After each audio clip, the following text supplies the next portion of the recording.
Welcome back, everyone. As you can tell from the thumbnail, obviously, I am back from the Las Vegas Regional. First of all, I'd like to say congratulations to, I believe, Tim Keefe won the event with Endeavor 3. Awesome. Tim Keefe is an amazing player. I'm glad to see him take down this regional. I want to give a little bit of my, what I did during the weekend. And as you can probably tell from my tone, it wasn't my best showing. So I played this Kyokujiro 2 list off of Life, and for the most part, I thought I had a good thing going. I won't go into like all the details about the deck. You can see it on your screen, but my main idea going into this was I'd studied pretty much everything I could about younger Toguro, and the other big meta threats I thought I'd see, like Byakko and Mirio, and Amajiki with Armor of the Wolf. And I thought I'd figured something out. And that was a deck, a 7-hander, that could draw cards, using cards like Tasty Riff and I Won't Back Down, and who could be incredibly defensive, incredibly just wall up, and eventually win with a mechanic not based on dealing damage, because I know how incredibly defensive decks like Younger Toguro can be when they have, they hit you with 5 attacks and they still have 5 cards left in their hand going into their turn. So I thought I had a pretty good idea. I had a bunch of Breaker. I had cards like Keiko's Aid and Sulfur Rendition to manipulate their attack difficulties. I had cards like It Unbox and Airy to help me survive. I loaded up on a bunch of high blocks. I mained 4 Faith Shields. I even mained Lost in Thought, so that if they built a attack from the top of my deck, I could pick it up and play it. And I actually used this to pick up a Tasty Riff against one of my Toguro players. But yeah, I've got Genkai's Training to make pretty much every card in my deck a 0 block, high, mid, or low. Almost every card in the deck I can Genkai's Training, especially cards like Faith Shield. That was amazing to be able to reduce into a 0 mid block. It's just insane. A lot of Younger Togoro's attacks are also 4 speed moves, so Jiro can make them 2 speed, and I can seal and ready my foundations on my turn. And in the limited testing I was able to do, I had a lot of success. Granted, I had to build a Younger Toguro not having all the cards. I'm missing Battle Ore releases. I don't have those. But I have the Vile Seizings, Mop Strikes, 45%, everything that I figured the Younger Toguro would be running with the 4 diff package. Built it and tried to teach one of my locals how to play it. And I don't know if I just didn't prep well enough, but I didn't have a good showing. I dropped after round 5, because with 2 wins and 3 losses, I wasn't even in the running for points. I was not going to make top 32, and a friend of mine who went with me told me, hey, just, if you don't want to play, just don't play, and let's go enjoy the con, and have a good time. Which I did, and thank you, Jared, for kind of being my compass on that, and I know if I had lost it even one more time, I would have just downward spiraled, because I went into this thinking it's going to be hard, but I know I can do it. And I don't remember everything about all my matches. I've got my app open to remind me of my opponents' names. So round 1 was against Justin Martin. So shout out, Justin Martin, playing Earth Overhaul, a deck I was not prepared for at all. And he could probably tell, because I basically handed him the game. I basically handed him the match with how much misplaying I was doing. I was forgetting enhances, forgetting responses. I was mistiming things. It was a mess of a match, and I I don't know if I just got shaken, but it was not a good way to start the day. So, moving on to round 2, I played against Sam Hyatt, playing Endeavor 2, and after a loss, it's important to bounce back, not to get inside your own head, and I think Sam was my standout opponent for the whole tournament, because we laughed a lot, we were cracking jokes, we were talking smack back and forth, and it felt like we both had a really good time, and I think I don't know if I can't speak for Sam, but that's what I needed. It's what I really needed. And it really helped pick me back up. I ended up winning that match in a very close game 3, where I had to play out of my mind in like a 6-attack string in order to win with I Am a Hero 2. And I think I won with I Am a Hero 2's instant win 4 seconds before time was called. It was really clutch down to the wire and incredible. And it was just a fun knockdown drag-out match. I had so much fun. So if you're watching, Sam, thank you very much for the amazing match. I had a great time. And it was just what I needed to help pick me up after a rough loss. Then in round 3, I played against, forgive me if I'm mispronouncing this, Logan Schroeder, playing Byakko, a deck that I was not entirely prepared for, but I had some ideas, and I remember, I think I threw an I Won't Back Down on turn 2, and Logan didn't block. I said, cool, Jiro's going to give me 3 counters, and he said, oh, right, you're actually trying to win with the win condition. I can't just block with my face anymore. And that got me laughing, and Logan also was really cool. This isn't to say any of my opponents were bad, but like, he was also really cool, and we bantered back and forth. He didn't draw any of his throws in game 1, and I was able to eke out the victory. In game 2, he absolutely just threw me to death. There was nothing I could do about it, because I didn't draw any of my faith shields or my adaptable anatomies that I sided in. Game 3, however, I drew all 4 faith shields within my first 2 turns, and proceeded to block 4 throws in a single turn with 4 faith shields. And I think Logan died a little bit inside, and I apologize, because, I mean, obviously no one wants to be faith shielded 4 times in a row. That's ridiculous. But even he was like, I'm not that mad, because that's kind of impressive, but yeah, that kind of sucks. And I mean, when you're facing down 9 or 10 damage throws and you only have 19 health, you don't want to take those throws. It's scary. 2 throws kills me. I couldn't do it. But I ended up winning that match in another very close 3rd round. I think we went to time, and I ended up, again, playing out of my mind and lucking into an I'm a Hero 2 as my 5th attack in the string.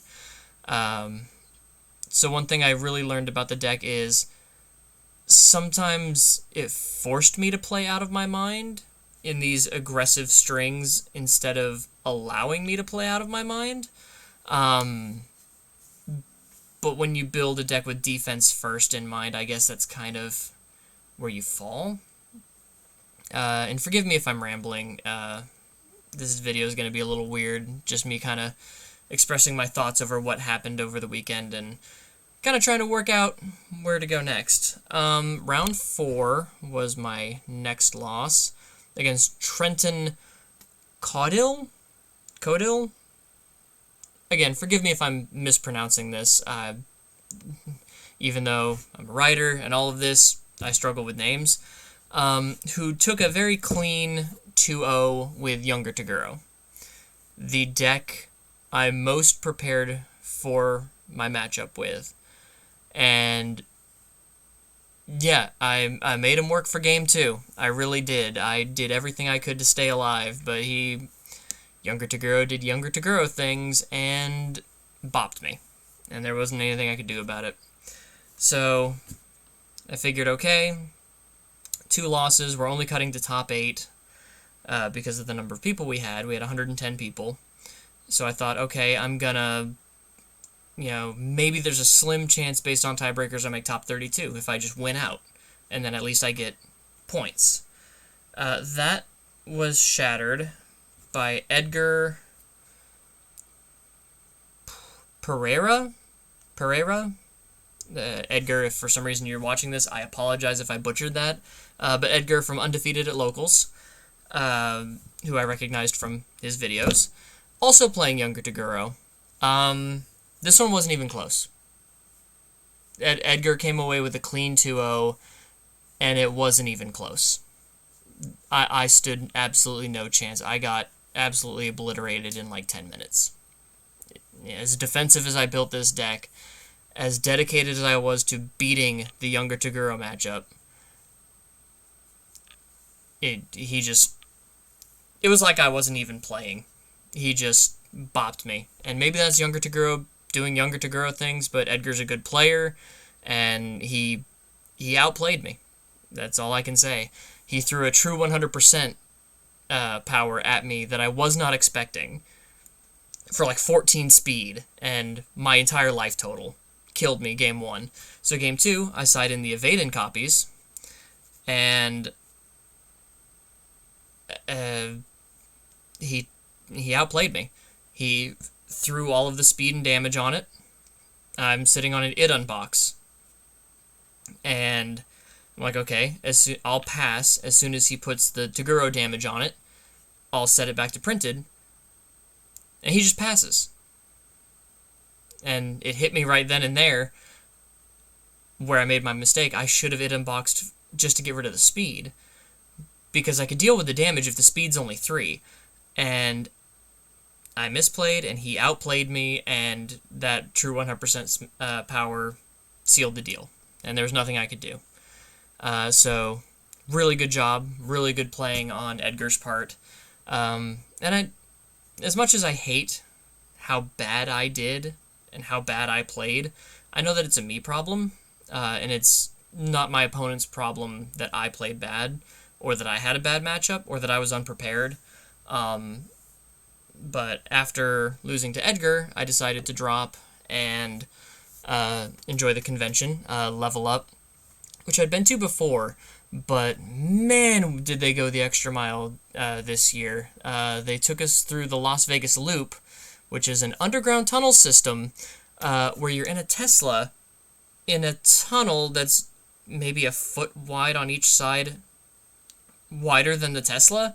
I don't do well in spaces like that. I'm a little claustrophobic, but it's more the fact that I'm going 40 miles an hour in underground tunnels next to walls, and I'm not the one in control. I did not like that at all. But the convention was huge. The convention was great. Me and Jared had a lot of fun. We walked around. We bought some stuff. I got my wife a cute Mothman plush. But I think in all, what's most disappointing to me was that I focused so much on this one matchup that I knew I was going to see. One, I didn't see it until round 4, and that threw me for a little bit. But I figured if I'm good enough to defend against the best in the meta, the monster of the meta, surely I should be able to hold my own defensively against any other deck. And I will admit I played horrible against the Overhaul. Maybe if I played better, I could have done something. I could have won, maybe. But I don't know. I just didn't show up round 1, I guess. And that was rough. But I think what crushed me the most was I felt so prepared, and I felt so much like, I'd watched all the streams, I'd looked at deck lists, I'd read deck profiles, I'd listened to a whole bunch of people talking about the meta and breaking down these characters. I thought I had, on paper, this deck, 65 card main deck, 10 card side deck, in all of my testing on paper, I cracked a code. I had the defense, I could wall up, and I could chip away with my little attacks, boost my speed, and chip away, gaining my counters, eventually winning with I'm a Hero 2, because in a meta with so many high health characters like Younger Toguro and Byakko, I'm not reducing you to 0. That's not happening. I think the only character I actually beat by reducing to 0 was Sam's Endeavor, one game, because Endeavor 2 pays his own life. That's literally the only reason Sam paid down to 1 health, and I was like, okay, I gotta push through. And I did. Other than that, I won with my counters. And I had designed the deck to do that, to wall up, gather counters, and eventually win this way, winning the war of attrition. And on paper, it looked like I'd cracked that code and I'd figured it out, with Keiko's aid and just all of this wall stuff to be able to just sit there and pick my moment. And it turns out, in practice, it felt like I didn't even know what I was doing. Sometimes that happens, especially when you don't have a lot of, hyper-competitive people to practice with.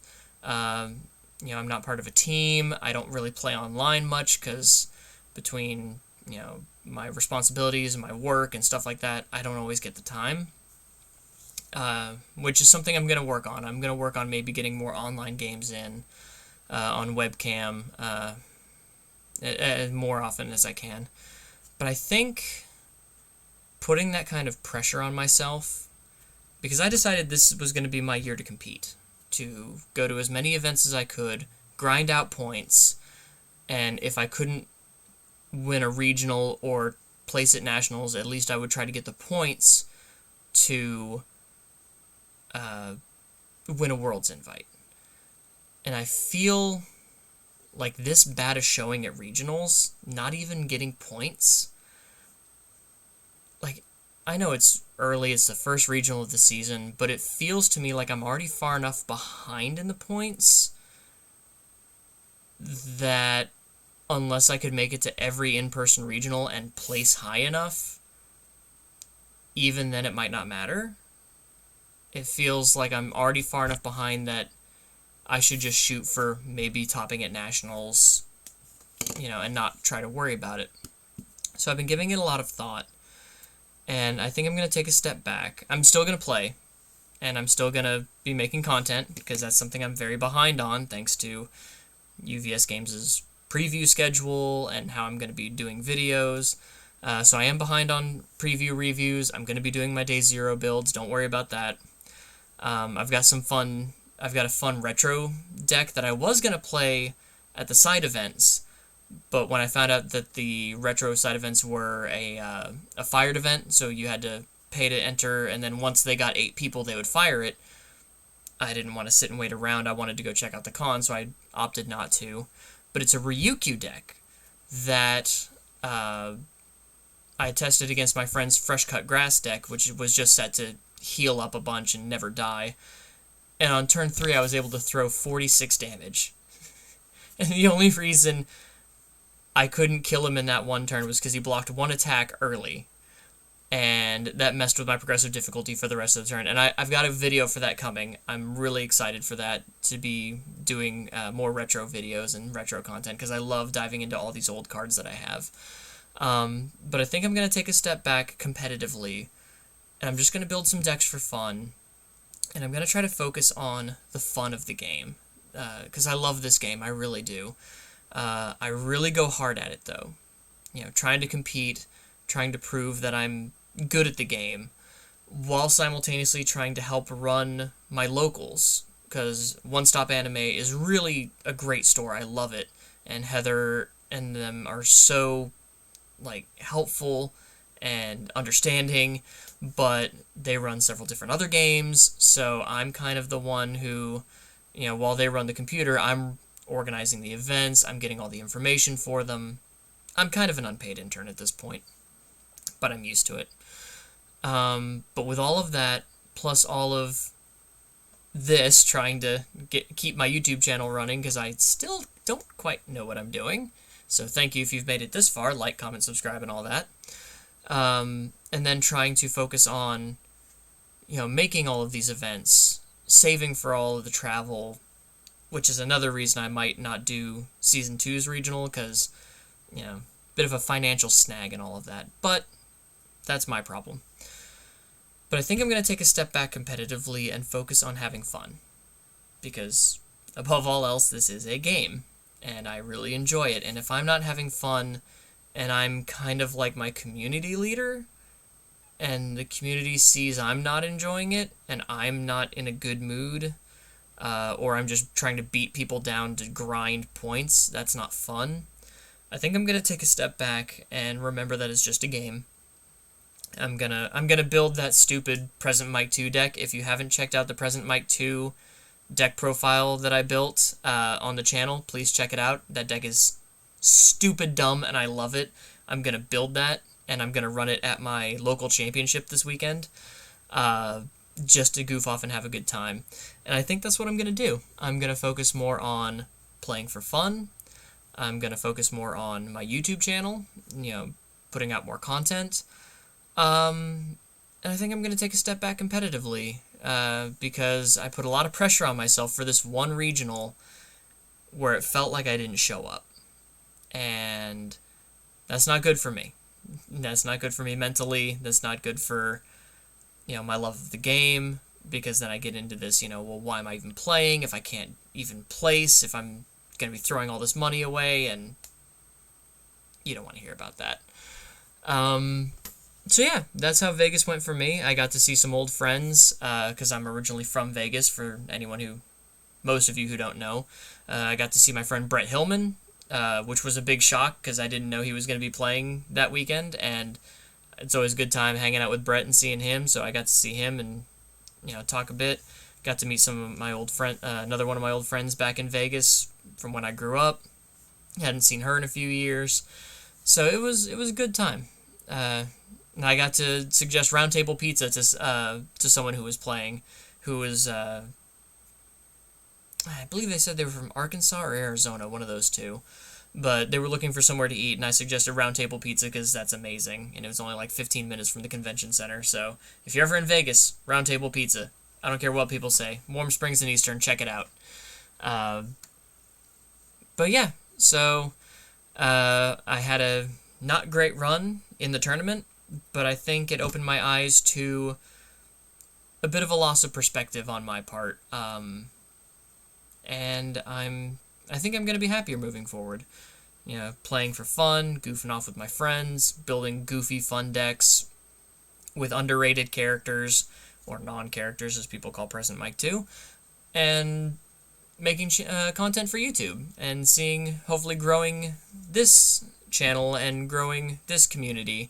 I've gotten a lot of actually new subscribers lately, including one who joined recently, and forgive me for forgetting your name, but who enjoys retro content. I promise more retro content is coming. I've got my Learn to Play guide that I'm going to be updating with the new deflect keyword. And I will be doing format guides as well. I've got those planned. Once I understand a bit about some formats like triple threat that I don't understand. But you've been listening to me ramble for probably half an hour now, so I will let you guys if you haven't clicked off the video already and you're still here, God help you, God bless you, I appreciate it. But yeah, that's how Vegas went for me. I hope a lot of people had fun. I mean, the con was amazing. So I hope everyone had a good time, and I think it's going to be a good year. Even after a rocky start, I think it's going to be a good one. So, till next time, see you later, guys.